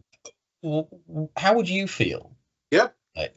It's difficult, because you as a manager, and again, I try, I don't think I'm unique in this, but I try to keep people as independent as possible. I do this with my wife too. When it comes down to it, I don't want to be the only one that knows how to do things. So whenever I try to do something, I try to teach another person how to do it. Because if I were to get hit by a bus tomorrow, I don't want anybody that reports to me or relies on me to be screwed. And that's, from a preparedness perspective, that's the one, there's preppers out there that are stockpiling cans and water, and it's not a terrible idea, honestly, the transfer of skill set and the transfer of knowledge is the most important part of preparing for something like this. But that's the other thing. There's only so much you can actually put down there. So there's always you can't. I'm not going to go through and teach. If there is a new modern way of doing something, so if there is a way to solve a problem with technology now that didn't exist 5 years ago, I'm going to be less likely to try to teach somebody how to do it manually, unless it's a very important problem that needs to be solved. So if it's an important problem, you have your primary and then your backups to your backups to your backups to your backups. And, if you can't solve it with this, then move to this. If you can't solve it with that, then move to that. If you can't solve it with that, well, then we're probably all dead anyway, so it doesn't really necessarily matter. So, that goes for cybersecurity, and that goes for my own ethos in personal life is always have backups and always have plan B, C's, and D's. And just kind of piggybacking off of that, right? I think, do you having family where you do? Right, and do you notice a difference in the preparedness in different areas of the world where, maybe here it's not necessarily we're not as worried about somebody shutting off the heat in the winter, but in other regions of the world, well, that's just something that, that's the new rules of the game. That's part of potential engagements in different regions. Do you notice that there's more of a propensity to prepare? Obviously, where they see that a little bit more upfront. Yeah, because if you're going to see something more often, if your power goes out more often, you're going to get used to living without power. But like when we're dealing with a very connected world, nobody knows how to read a map anymore. So if your GPS signal goes down, which is something that's actively happening as we speak in Europe, Russia is jamming GPS and it is causing problems with European navigation systems and shipping. Big deal. So it very much pays to have backups to certain critical skills. And it's the same thing, like your cities rely on more rural areas for food and for sustenance. They don't ask where the food comes from, but that it's a very interconnected society, both digitally and physically. And not understanding some basic skills is, at least at a high level. I'm not saying you have to go be Bear Grylls, but having at least some level of understanding of how vulnerable you are is important, because I'm not an alarmist by nature, and generally speaking, when it comes down to it, most disasters are over fairly quickly or relatively localized. Like, I'm not saying that there's going to be an end of the world. What was that? CrowdStrike. That resulted. Okay, fair. But even so, that was still relatively localized, and it also, as an aside, CrowdStrike handled that perfectly. Honestly, I'm giving them major kudos to the way they handled that entire thing with the PR, and they owned up to it. They're like, this is us. This is something that we did. Let us help you fix it. I think they handled that perfectly. It was on them, so I would hope that they would actually end up handling it perfectly. What about the Uber Eats stuff, though, Andy? Yeah, I gotta ask you. Okay, so I actually got the background to that from a CrowdStrike rep. That was originally something that was put in place for their people, and somebody leaked it online. So it wasn't it wasn't like an actual offer to people. Okay. It was an offer to the people that were working overtime on CrowdStrike side to try to figure out what was going on. And it kind of just spread, because it's meme culture. Ultimately, if it's hilarious, it'll sell and it'll spread like wildfire, and that memed really well. And it was frankly fucking hilarious. So when it comes down to it, it was hilarious. We've made those jokes several times. So there is the Oscar Wilde thing. Is like, there's no such thing as bad publicity. No. Ultimately, when it comes down to it, and will this end CrowdStrike as a company as we know it? I don't think so. No. They reported quarterly results yesterday. Mm-hmm. They said it's actually, whether they were glossing over it, they said we expect maybe like a 30 million hit. It didn't hit anything of that quarter's revenue whatsoever. And I remember this. I remember people saying this, or saying, "Oh, the share price is going to tank, and they're going to be in the shit for God knows how long." And I'm sitting there thinking, do you have any idea how difficult it is to unplug an EDR?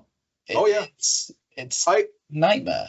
It's a nightmare, and ultimately, their share price did take a hit. I think they dropped 11 or 15% over the course of a couple of days. I don't know if they've recovered. I haven't really kept up on it, but I expect that the majority of the reasons behind not much of a quarterly dip is because long-term contracts. You're dealing with EDR solutions that have been in place for years.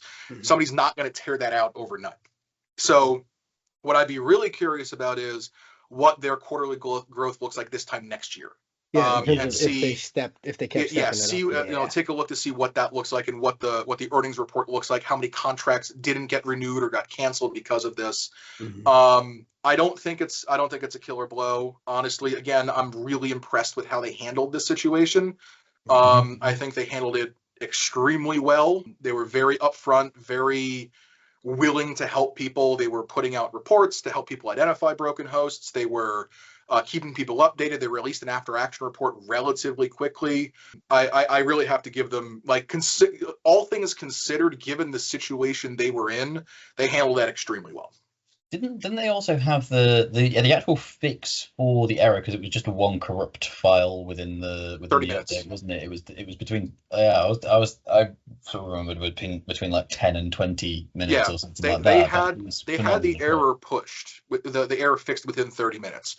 The problem was pushing the fix required you to be online, and if you were stuck in a reboot loop, you couldn't get the fix. So it was kind of like a vicious cycle that was going there. And it was rough. But what I really like about what they did was they didn't just sit on that, say, oh, just keep, the fix is in place. Here's what you do. Have a good day. They iterated on those fixes. They tried to find better ways and more reliable ways to push that fix. Because I think 12 or 18 hours later, they put in a slightly different fix that because it was a race condition ultimately that was the problem. So they actually put something that would help people within the race condition reboot, like get out of the boot loop faster. So they didn't just stop at the solution. They tried to find a better solution, and they did a very good job communicating. They did a very good job offering assistance. Not everybody took them up on their assistance, Delta. But that's a contract that's not getting renewed. Yeah. Well, yeah, and probably a pretty big contract too. But not everybody took them up on it. But again, all things considered, given the enormity of what they've gone through, I think they handled it very well. I'm very impressed with them as a company. So kudos to them for doing that. There you go, from somebody who's used it day in, day out. So just actually pivoting from that, because that was one of those things where, yes, it was an accident, but it's totally, I mean, we pray to God that it wouldn't happen, but it's not beyond the realms of possibility for somebody to find a particularly vulnerable part of a system. I'm talking like APTs, like the Russian state, the Chinese state, and just lob a grenade in there and cause absolute chaos. That's as you said before, it's a first strike sort of thing, and NotPetya was that realistically with Ukraine. Now we mentioned Ukraine because you're Ukrainian by heritage, you're not. That's correct. Yeah, 100%. Both sides of my family come from villages within 100 miles of each other. Wow. Nice. Do you have? I mean. So do you have family still over there then, and they're under the cosh with regard to the current conflict? Or? So nobody specific that I know. We have a big family. My grandparents came over in the 50s. So right after World War II, my grandfather was 12 or 14 when he came over. So it's still they were involved in a lot of the back and forth between the German and the Russian invasions. I was gonna say they were smack in the middle of it. Because they're from Western Ukraine, is where all of my family is from Western Ukraine, right in the Lviv region, and it's very much a byway for both the Nazis going one direction and the Soviets coming the other direction. And when the Soviets started coming this direction, my family started going running away, and they ended up in camps for a little while, and then they ended up emigrating into the United States after that was done. My grandparents have siblings. All of them are here. My great-grandparents have siblings, have never met them. A lot of them stayed behind. It's very likely that I do have family over in Ukraine. I don't know them, though. Obviously, we have a lot of family friends that are both living there and actively fighting for Ukraine over there. We have, people that we know, friends, acquaintances, family that have gone over there either as part of the Legion or as part of private military groups or as part of just, in advisory roles.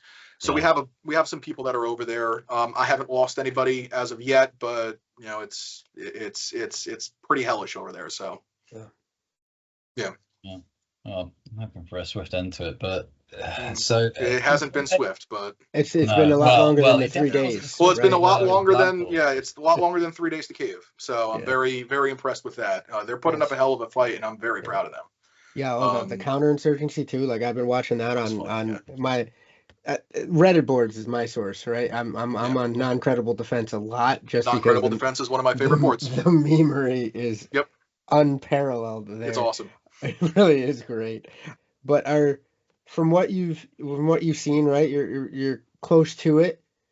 What's some of the, like, I'll use the phrase revenues. What's some of the gnarlier stuff you've seen, like from a cyber perspective, or just innovations, on engagement on that front? The use of drone warfare is really interesting, and it's been it's been something I've been following very closely. I wouldn't really call it on the cyber front because we're still really talking the kinetic side. Sure. But a lot of that relies on internet connectivity. A lot of that relies on technology of some kind. So I'm going to go ahead and count it. The use of this is the first major drone war. Drones are being used constantly, and it's resulted in an uptick in jamming technologies and technologies around drone warfare. On top of that, it's a really big social media war. Yeah. This is the first major pure conflict where they're targeting artillery strikes based off of social media posts. You have Russians or you have Ukrainian soldiers posting things on social media.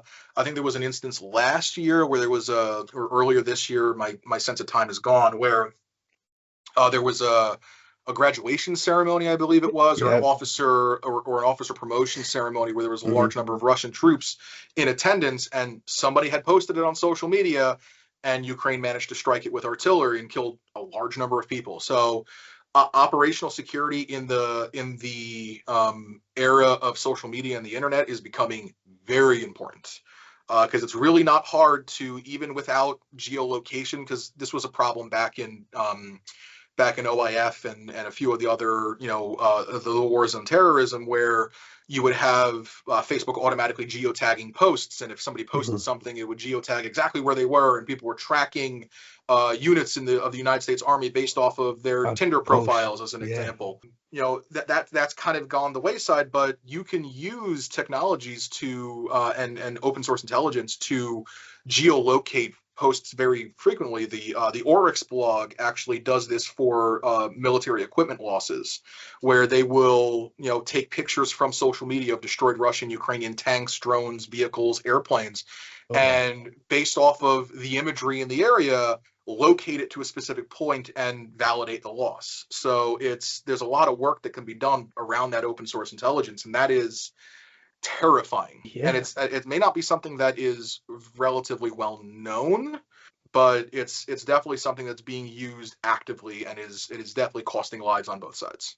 And I could see where it could change the game in terms of then that gets folded into just tactics elsewhere, right?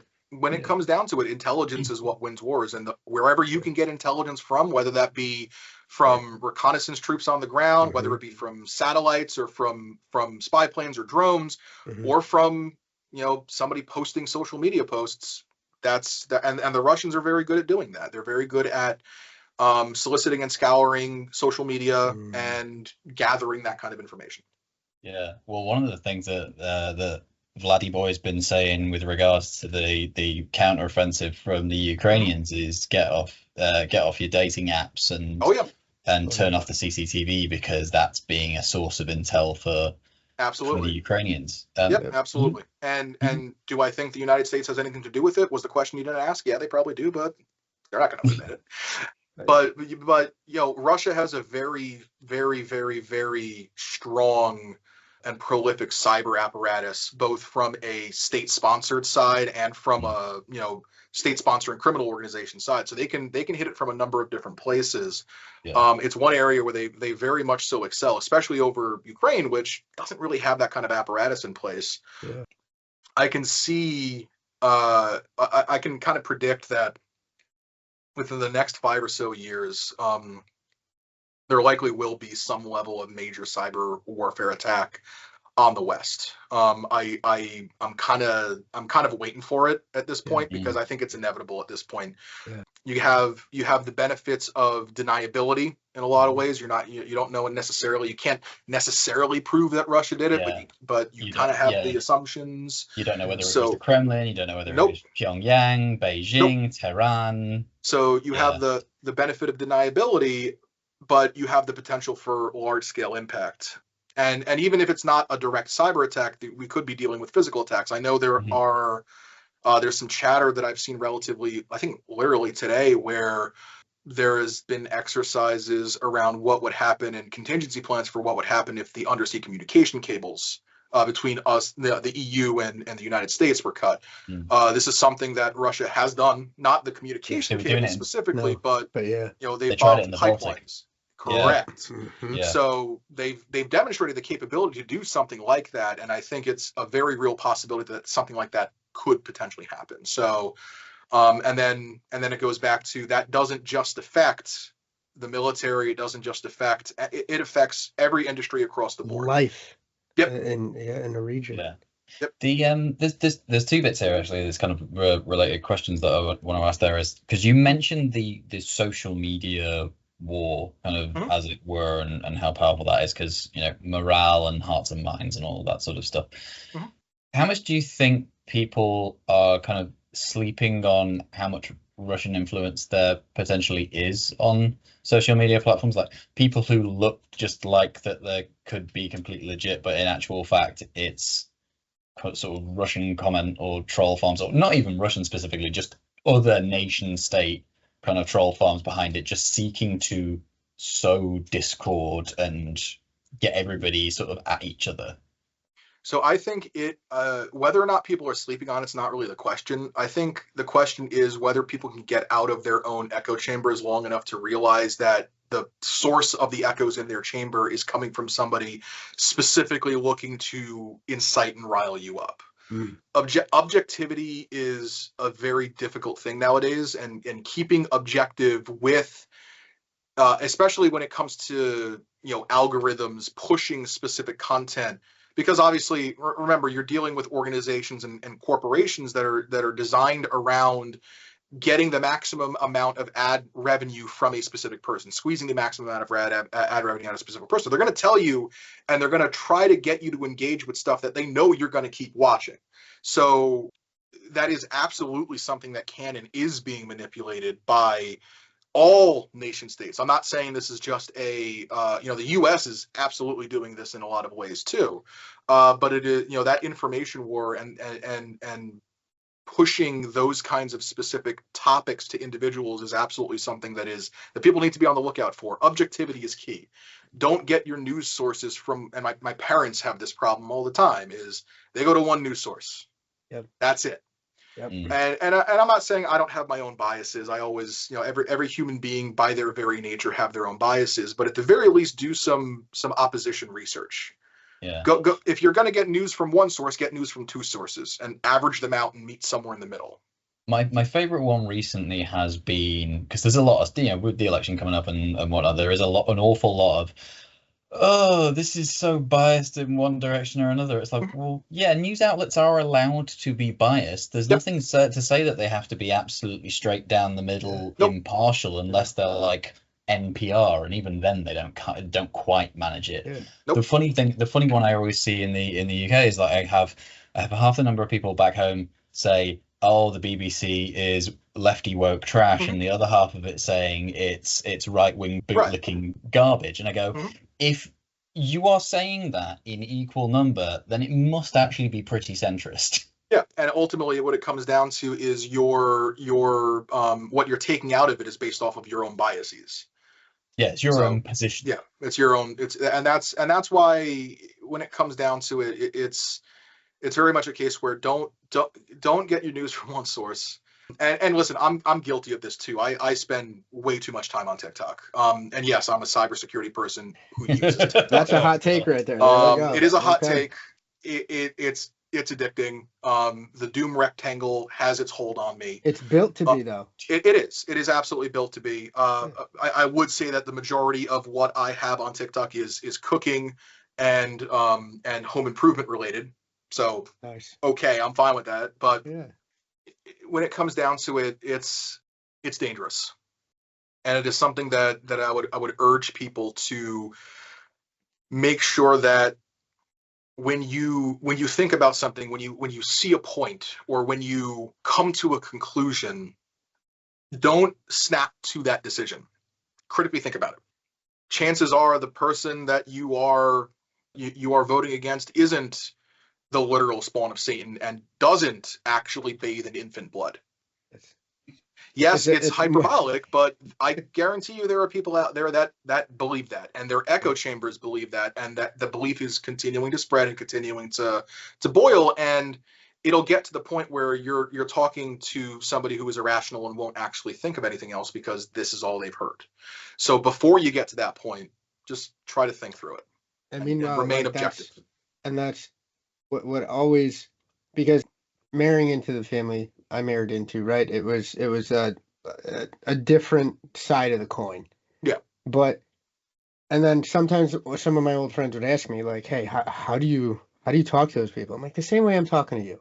Because the thing that always just kind of rolls in my head is the discourse is good as long as it's measured and as long as it's fair, right? Let's chat, because it's, you have to realize, hey, you're still talking to another American across Yeah. versus, right, where maybe some of those, pointed, nuanceless messages, that reinforcement of the echo chamber is coming from, right? To circle it back to Robin's point, like, come on now. Everybody is entitled to their own opinion. Sure. I'm very much so a First Amendment absolutionist. You're entitled to your own opinion. I'm entitled to punch you in the face for your opinion. There you go. But at the same time, I'm also going to question your opinion if you come at it without fact and without like if you're the one making the point and making the statement, it's on you to prove it. And if you don't come to me with proof, I'm not going to believe you. Yeah. Yep. Yeah. And I think that's probably one of the biggest irritations on online discourse is somebody makes a claim, somebody says, that's not true. Oh, yes, it is. Oh, okay, then prove it. You go and do your own research. I'm not going to do it for you. It's like, sorry, you're the person who made the claim. You're the one that made the point originally. Where's your evidence? It's problematic.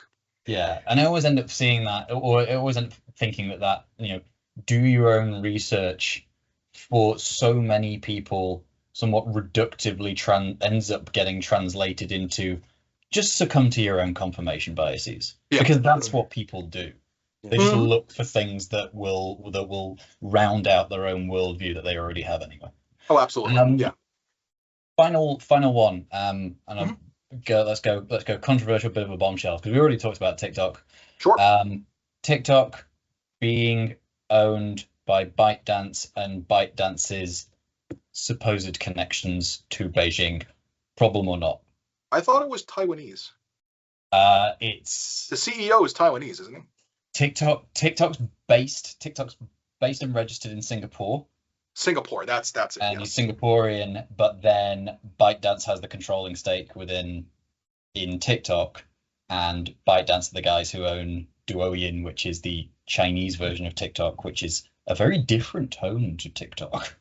There's a lot of layers to that onion, and when it comes down to it, is there the potential for something like TikTok as being as prolific as it is, being used as a surveillance apparatus?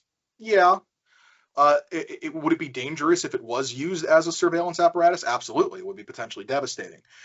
Is it being used as a surveillance apparatus? I don't think so. When it comes down to it, a lot of the stuff that TikTok would be gathering is very similar to the information that Google, Facebook is already gathering about you. It's really no different. When it comes down to it, if I would love to take a look at what some of those companies are doing with the data that they collect about me, and if that's going to the Chinese government or a shell company of some kind. The data is, assume you are already compromised. That's like assume you are already compromised. Assume that somebody knows everything there is to know about you already. I don't think the problem is with TikTok. I don't think the problem is with any one specific company. I think the problem is with the monetization of the internet as a whole, and how it has grown into you are just a target for advertisers and content creators to push specific and whatever's going to be pushed to you is going to be something that is specifically designed for you to consume. I don't think, and to that point, I don't think there is some sort of broad plot by Beijing to manipulate what is being shown to you to push you one way or another. I think the danger is if the app could potentially be used as a surveillance device, which again, Siri already does that. So does all of our various different smart devices that I'm not going to name because they're going to activate everywhere. It's already happening, and it's domestic companies that are doing it. Like, I'm not worried about TikTok. I'm more worried about Amazon, Microsoft, less worried about Apple, but Amazon, Microsoft, Google. Google got rid of "Don't Be Evil" a very long time ago, and that should be telling. And they were quiet about it as well. All right. On that bombshell, we will leave it there. Thank you, Andy, very much for Of course, guys. joining us with this. Thank you for having me. And if something else comes up, you know where to find me. Hey, look, a few months down the line, whatever, there's plenty of podcasts to have their guests back. We'd be delighted to have you back because this has been really fun. Sounds good. I appreciate Thank it. you. Thanks a lot, guys. Good stuff. Thank you, Andy. Okay, welcome back. We are going to round out the episode as per usual with Certification Corner. Omar, what do you have for us this week? We're going to start the Osaka campaign. Ooh. So, yeah, one of my favorites, one of my first ones that I took way, way back in the day. Osaka's CISM, Certified Information Security Manager. Osaka, I probably should have looked up what Osaka stands for, but in general, it is a former collection of auditors that are now much more focused on the cyber auditing side of the house. It's very InfoSec focused, but it can't shed, I think, its roots in it was once upon a time a big group of auditors. So, Information Security Manager, why does it matter? What is it good for? You want to chime in? Okay. No. I was going to say it's okay. No, I was going to say about because with the Osaka being the auditors, there's the same guys who do the quite confusingly named CISA qualification, don't they? They do the CISA. There's a couple of IT governance frameworks that they're pretty good at pumping out. I'm a fan. You're going to see COVET pop up when you do your research along the Osaka side of the certification household. But essentially, with the CISM, and we'll go into the CISA, we'll go into the other four on subsequent episodes. I want to do a full run through. Yeah. For the CISM, this week we're basically on CISP's managerial brother, aren't we? Exactly. I think they're cousins, kissing cousins, brothers, yeah, step siblings, however you want to call it. I'll bring up my bottom line. I won't bury the lead. You want to do this one right around when you do the CISP. Flat out. Studying for one folds and overlaps so well into studying for the other. While you can't get a discount for doing both, you still get a 2-for-1 in terms of the time you spend preparing. I have a little comparison over. Yeah, honestly, it's the best way to do it. I think I did the CISM as a run up to the CISP. If I remember correctly, I did but I've seen folks do it the other way. What I want to say is don't let too much time go between killing one and killing the other, because if not, you're doing yourself a disservice. You're going to be retreading things. It's not efficient study time, is it? Not at all. If you want to end up doing the 1 or 2 a month, and go be a psycho that way, you want to do these close together. Yeah. The CISP is definitely broader in scope. The CISM focuses on, you got your governance, your risk management, your program management, and your incident management. So that's 4 domains comprised of anywhere between 17 and 30% of everything you're going to get tested on. The CISP has 5 or 6, depending on which version or how you want to split them out, but a little bit broader of a focus there. So that is one of them. So really, I would still say study for both of them at the same time.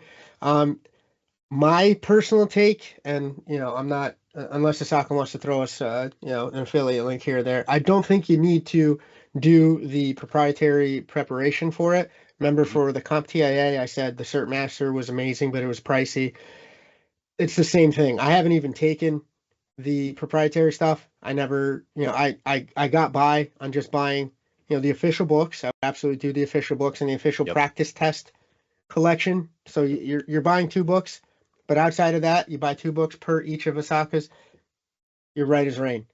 The official book and the test prep. It's one of their big 5, as I mentioned. CISA, which is more for straight up auditing. C-Risk, which is coincidentally for risk management professionals. The CDPSE, which is their stab at, I think, breaking into IAPP's world with privacy. Dial it back. Yeah. Acronym undefined. Oh, what the International Association of Privacy Professionals, IAPP. They've got the market cornered on privacy. Gotcha. And if you're gonna go and really try to make a go of privacy, or a privacy related certification or privacy related role that you're trying to shoot for, yeah, they're top notch. I liked Osaka's take on a privacy certification. It was a bit more rooted in the technical implementations thereof. IAPP does have equivalent stuff in terms of even just being the technological implementation of privacy rules. So it's kind of one in one hand, one in the other, but I wasn't mad at it. And that happens to be the newest one that Osaka put out there. And then, in my opinion, the crowning achievement for if you're on the governance or information security, InfoSec governance side of the house, the CGEIT, the one I would take the last at the end. It's the one we're going to cover at the end of this Osaka run. But those are their big five, right? So you have, it's going to cost you, if you're a member of Osaka, $575. If you're a non-member, $760. So it's right in that mid-range. It's nothing insane. I would highly recommend, if you're going to make a run at the full 5, if you're trying to get the Infinity Gauntlet of your Osaka certifications, plop down the $145 for membership. It's going to save you over time. It's going to save you enough money where it's going to be a decent investment.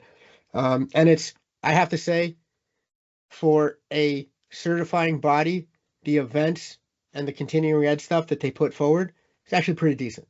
I'm not mad at it. There's some stuff where I wish was like, hey, listen, I wish you didn't have my email anymore. I just want to take your cert. Please leave me alone. But you need my email in order for me to do my continuing ed credit. So I guess you have to have it. But for Osaka's, they have good local chapters. They have great GRC centered programming and events that you could attend virtually or in person. They do cons as well. So I'm not mad at it. $145 for membership saves you over the 5 if you go for it, which why not, right? If one is good, more is better. It's going to save you some money. You can take it remote or on site. They're not weirdos like CISSP or the ISC squared where they go, you're just going to be dirty cheaters if you take it online. So thankfully, that's a plus in its corner for me. Very similar to the CISP. It's 5 years required, but you can waive 2 of those years based on education. And it is really very equivalent. 2 years now. 2 years, yep. So you can technically just do the 3 years of experience with enough education to kind of test out or waive those final pesky 2 years of experience. And it's what are pretty those similar. What are those 2 years kind of gonna be? What sort of Bachelor's a and university degree for University one degrees tends to count for you for at least 1 year, and what anything else that it can go up to 2 years. I think with a master's degree you can knock out 2. Yeah, they give you they give you another year on top of that for being there. Yeah, and then finally your the test itself, 4 hours, very similar to the CISP. 150 multiple choice questions. What I will say is that unlike the CISP, it's not going to adaptively score you. So it's not like you can go on Reddit and say, hey, listen, I passed the CISP in 100 questions because I'm amazing, which just happens to be the lowest amount that they'll let you do. If you're doing really well and you hit question 100 and you're doing amazing, they'll say no need for the other 50. For Osaka, they kind of extrapolate through what your score is likely to be. Yeah, 100%, right? So that's almost bragging rights, where you can say, "Hey, I got it done in 45 minutes and only 100 questions," right? If you're a psychopath. For Osaka's, you have to do the full 150. They give you the 4 hours to do it, so it's not like it's a speed run by any means. And as I said before, the bottom line on this one for me is, if you're doing the CISP, which it's just a rite of passage in this game, it's one of those things that just required to hit a HR box there. Do this one as well. You're going to save yourself a heck of a lot of time, and don't let some time lag. Literally, I remember I knocked out the CISM and then I studied for a month for the CISP and got them just because it's not anything of like brain trust type situation. It's just that all the time I put into the CISM was very convertible to preparing for the CISSP. That's fair enough. So I've had it on my list for a good while now, and I have simply not got round to it. For 2025. shame on me. 2025. All right. It's gonna be your year. Well, You're gonna get- I might try and pitch it before the end of the year, but we'll see where that happens. Well, then in 25, CGEIT then, right? We're gonna keep you rolling. All right. Let's see. All There right. you go. Okay. Anything else that we should be knowing about CISM? Not really. I think it's the sister, kissing cousin, high five friend of the CISP. Take them both together and thank me later. Cool. Good stuff. Right. Well, that was CISM from Asaka, which the transcription has been doing woefully at picking up correctly every single time that we say it. The first one, it came up as Osaka, and it's had multiple different variations since. Right. So I don't know whether I'll even bother correcting all of those on the It knows karate. on the transcript. It knows karate. Anyway, right. Well, that has been our episode today. So we've had an awful lot in the news. I don't know how much whether I'm gonna cut any of it out of there or how much I'm gonna be able to manage. We don't know. We had a fantastic conversation with Andy Kuzyszyn. I think we'll probably have him again at some point in the future because there's much more that I want to ask. It was a really interesting conversation. And then rounding off with CISM in Cert Corner, and I'm going to see how the SEO search engine optimization stuff works with Cert Corner, because that actually is getting some interesting hit volumes through from people searching specific terms, as we have seen. So well done, Omar. But as always, we will leave you on this muggy Labor Day weekend. I've not had the fan on. I'm actually quite hot.